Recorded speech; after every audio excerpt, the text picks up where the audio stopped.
Not too long ago, I did an episode on savings, and I was going to do budgeting in that same episode because they go together, but then I realized that I had so much to say about both that I'm better off splitting them into 2 episodes so that they aren't too long. So anyways, here we are with episode 6 on budgeting. We're going to go over why knowing how to budget is one of the first things you have to do if you want to understand how your cash flows. It might be difficult and time consuming, but you have to take those initial steps and know that it's worth it. It doesn't matter how much financial knowledge you have, budgeting is always key under any circumstances. You need the information you get from budgeting in order to better plan for not only your short-term goals, but also long-term, like a retirement account, which I also plan to do an episode on as well, so that I can better explain to all of you the different type of options, because it can be very confusing, or maybe you haven't even thought about it yet. But believe me, it's something that you should be thinking about, because the earlier you do it, the better, which is like anything in finance. I'm Kevin Munoz, this is the Leo Podcast, and today is Monday, the 2nd of November. Let's go over what is budgeting. It's a plan to manage your spendings and savings. There are numerous benefits to having a budget, which for one includes less stress because you'll know exactly how much money you earn, how much you can afford to spend each month, and how much you need to save. It highlights where you might need to make changes so that you're overall spending less, saving more, and earning more. Setting a budget forces you to map out your goals and set your own limits on where your money is going. It's a powerful way to ensure that you're not spending more than you earn. Think about it. Before credit cards, people tended to know if they were living within their means. At the end of the month, they'd pay their bills and whatnot, and if they had extra money, they'd save it. Now, people overuse and abuse credit cards, and they might not even realize it that they're overspending until they find themselves drowning in debt. Your income is your most powerful tool, so you have to make sure that you don't spend your money on any unnecessary expenses. Go through your bank accounts and statements and to see what you're paying for each month. Then ask yourself if it's possible to cut down or eliminate any. The best place to start is your monthly subscriptions.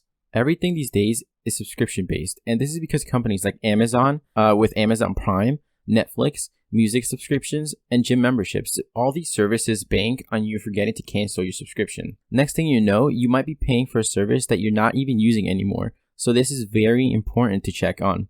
So let's begin with a couple of steps on how to make your budget, because the first things you have to do is choose a budget plan. I'm going to go over the popular 50-20-30 budget. But first, here are a couple of steps that will help you. First step, you have to figure out what you earn each month after taxes, aka your net pay, versus your gross pay, which is the total amount you earn before any taxes and deductions are taken out. Second, you need to track your expenses for a month or two and see how much you're spending in a typical month and what you're spending it on. There are different types of tools that can help you with this, like worksheets or apps. And one of the apps that I recommend for budgeting is called Mint. You connect it with your bank accounts and it does all the work for you. No, I'm not being paid to say that. I just think it's a really good app for budgeting. Thirdly, you need to decide what categories you will use for your budget and come up with a monthly limit for each category. For example, setting a limit on how much you're going to spend on eating out or takeout. Apps do this for you, and you can even edit what categories your spending falls under. So I definitely recommend checking them out. And fourth, stick to your limits. Apps and software can help you with this by setting up alerts for when you might go over your limit. Once you become accustomed to your budget, you can always try to find more places to cut back. And now let's go over the 50-20-30 budget. So the 50-20-30 rule of thumb for budgeting, it's called 50-20-30 because in this approach, you'd be dividing your income into 50% towards essentials, 20% goes towards financial goals, and 30% is for your wants, aka flexible spending. Like I've said, it's a very popular but simple plan that if you stick to it, it will help you tremendously. Of course, you can modify these percentages to something that makes sense with your budget, because everyone's situation is different. So let's dissect this a little bit more. 50% of your tax income will be budgeted towards your needs. This would include things like rent or mortgage, utilities, groceries, healthcare, childcare, or other expenses that you need so that you can work. If this percentage needs to be higher than 50, then you should dip into your wants portion of your budget for a while. 20% goes towards paying down debt, savings, or funding towards your retirement. This is where you have to think ahead and your future.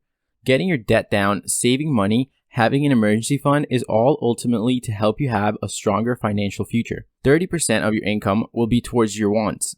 The difficult part is separating the wants and needs. Needs are things that are essential for you to live and work, while wants are non-essential things like eating out, gifts, traveling, and entertainment. Wants and needs obviously vary from person to person, but ultimately, whatever your wants and needs are, if you want to get out of debt fast, then you might decide your wants can wait until you have some savings or your debt is under control. Just don't forget to enjoy life and leave money aside for yourself and for the things that you enjoy as well. This way, you'll also be more likely to stick to your budget. Your budget is a tool to help you. It's not something that should keep you from enjoying your life. It's just something that will help you manage it better, which is why you should adjust it to your lifestyle. So there you have it. That's the popular 50-20-30 budget. And look, when it comes to money, nobody is perfect, and many are oblivious to money management. But you have to be proactive, especially us Latinos and minorities, where these resources are made even harder to access.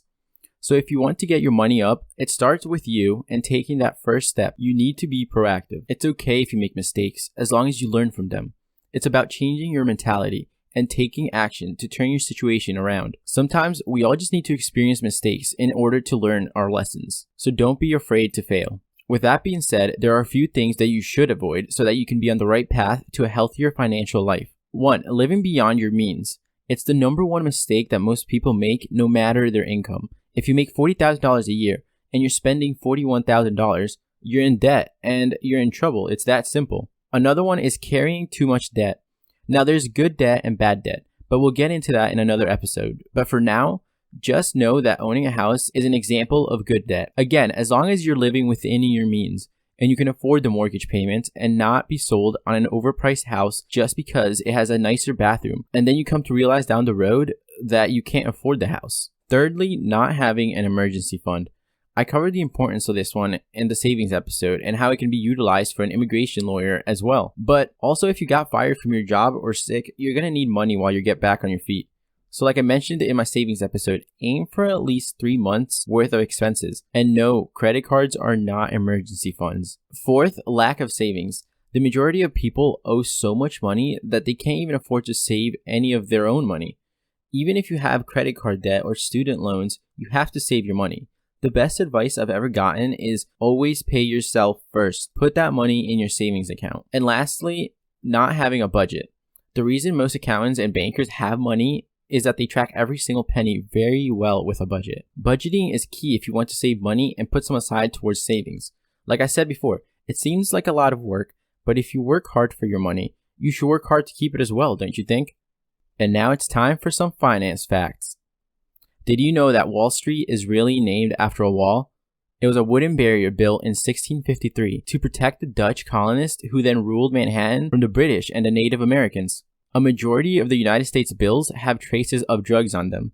A 2009 study by chemist Yu-Gang Zhou of the University of Massachusetts Dartmouth found that 85% to 95% of paper money in circulation contains traces of cocaine.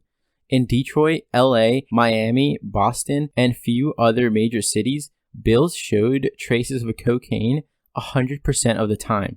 Compare that to China and Japan, where the percentages was much lower at only 20% and 12% respectively. A bill's life expectancy is no longer than 15 years.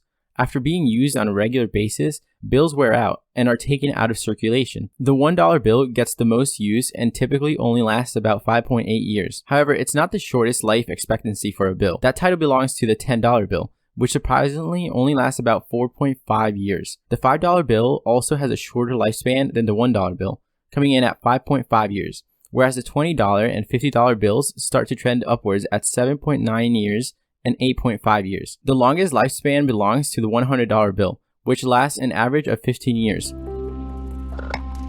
Now for the key takeaways. Budgeting is a plan to manage your spendings and savings. There are numerous benefits to budgeting, but most importantly, setting a budget forces you to map out your goals and set your own limits. A popular budgeting plan is the 50-20-30 rule of thumb. 50% towards essentials, 20% towards your financial goals, and 30% is for your wants. And lastly, make sure you're living within your means. If you want to support me and the podcast, just follow my Instagram and any of my socials at LatinAmericaneo. And as usual, if you have any questions or want to know more in detail about what was covered on today's episode, you could find more info in my blog posts on my website. latinamericanale.org. That's LATINAMERICANEO.org. I'm Kevin Munoz. This is the Leo Podcast, and thank you for joining me today. I'll see you next time.